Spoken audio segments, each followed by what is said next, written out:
is not coquettish, and her life goal is not focused on the domestic sphere. In fact, quite the contrary. She prefers public spaces and often walks around the streets alone, very forbidden in the Franco era for girls to be out in the street alone. Novels whose odd girl protagonists do not conform to the social requirements of a young woman in search of a good husband radically undermine the happy ending in engagement or marriage of the novela prosa. Sometimes the odd girl protagonist remains happily single or ends in an unhappy marriage. And Carmen Martin Gaite mentions a long list of novels that focus on this odd girl character. Martin Gaite herself created a number of odd girls in novels like Entre Visillos of the 1950s. And she carried that through into her later work with the odd woman. And there's an interesting phenomenon. After Franco died in 1978, or 1975, the Constitution was promulgated in 1978, there was a veritable explosion of feminist activity in Spain.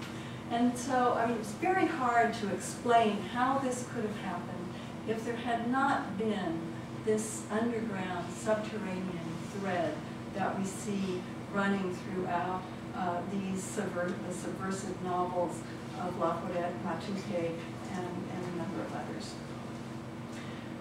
In 1978, Carmen Martin Gaite wrote what I consider a foundational novel for the rest of the period right up until the present time, El Cuarto de Atrás. It has a mature woman protagonist, and this is going to be a characteristic.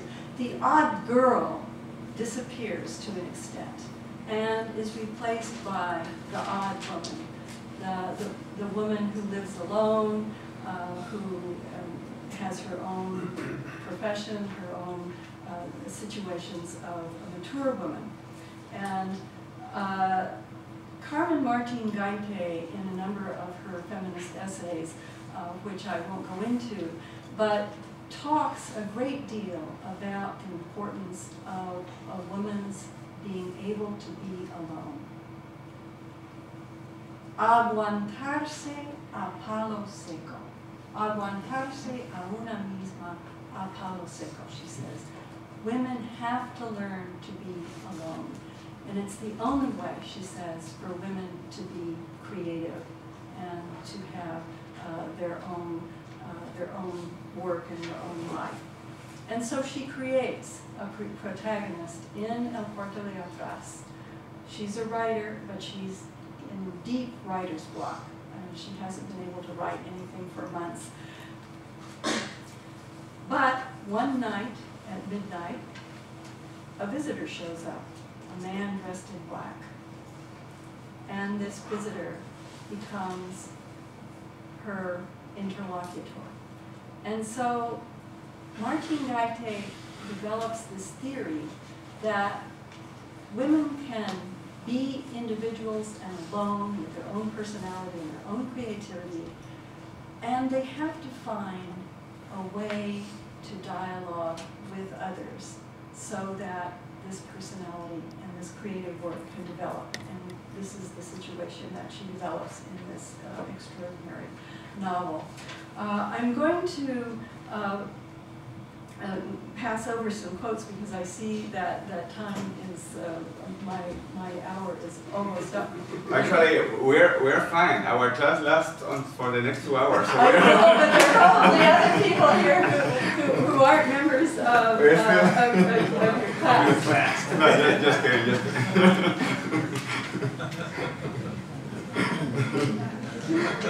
Carmen Martin Gaite is another of this long list of women who have, no question about it, a feminist message in the essays Desde la Ventana, Usos Amorosos de la Posguerra are both, by anybody's definition, feminist books. But she very publicly always stated that she was not a feminist. She told me personally she was not a feminist, that she hated the term. And a lot of Spanish women writers have the same message. But she did recognize in herself a kind of feminist posture, and I'll read you this since you say that we have a little bit of time. Lo que me ha pasado siempre es que he tenido una rebeldía muy poco agresiva, pero muy profunda, algo difícil de explicar, pero siempre he sido más rebelde de lo que he parecido, y me han podido atribuir las personas que me conocen solo superficialmente. Mi rebeldía no es de alaraca. Le doy una vuelta a todo y acabo haciendo lo que quiero gritar. Yo, sin gritar, yo voy procurando no desgastar mi eficacia de mi protesta en palabrerías, sino procurando ir a mi modo.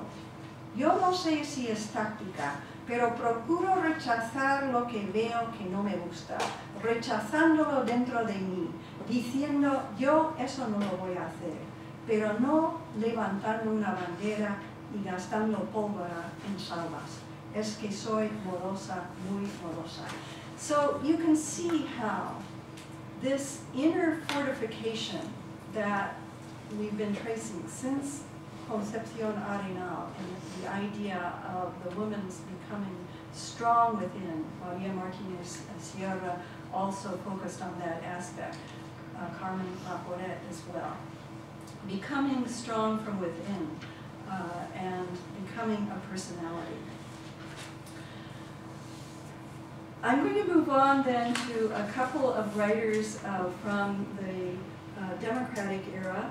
1978 was a seminal year with El Cuarto de Atrás and the promulgation of the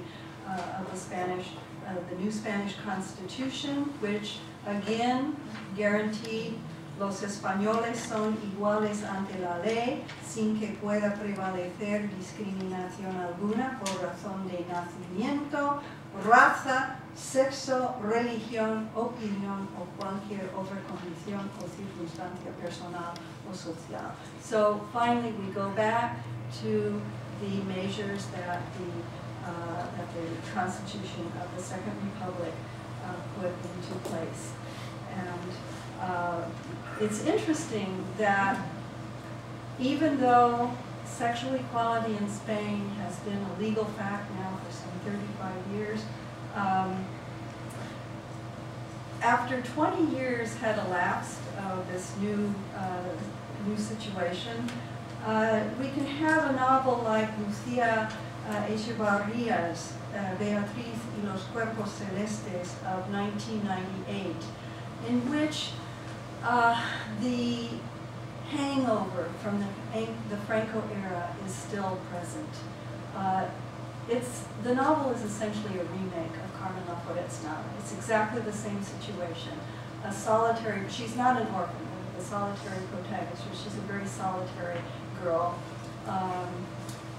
has one friend, Monica, and there's a hint of, in Nada, some critics have found a hint of a lesbian relationship between Andrea and her friend Ana.